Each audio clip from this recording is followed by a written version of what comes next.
Welcome dear students. हमने English grammar series start की हुई है। इंग्लिश ग्रामर का आज का हमारा टॉपिक है 6 और आज हम डिस्कस करेंगे नॉन को। इंग्लिश में नॉन किसे कहते हैं, नॉन की डेफिनेशन। नॉन को उर्दू में इसम कहते हैं। सो हम इसकी डेफिनेशन स्टार्ट करते हैं। ए noun is the name of a person, place, यानी किसी शख्स का नाम, किसी जगह, आर्थिक किसी चीज़ का नाम। In other words a noun is a word use for naming some person, place, I think. किसी शख्स, जगह या चीज़ के नाम को अंग्रेज़ी में नॉन और उर्दू में असम कहते हैं। यानी किसी शख्स का नाम, किसी जगह का नाम या किसी चीज़ का नाम को हम नॉन कहते हैं।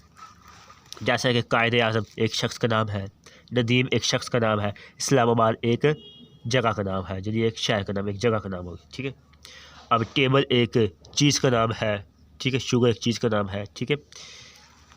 अब एक आप एग्जाम्पल सुनाता हूँ। Nadeem saw a parrot in the garden. Nadeem ने बाग में एक तोता देखा। अब नदीम एक शख्स का नाम है, पैरट एक चीज़ या जानवर का नाम है, ठीक है। गार्डन एक जगह का नाम है। तो हमने आपको इस टॉपिक में बताना था कि नॉन किसे कहते हैं। प्लीज़ आप हमारे चैनल को सब्सक्राइब कर दें।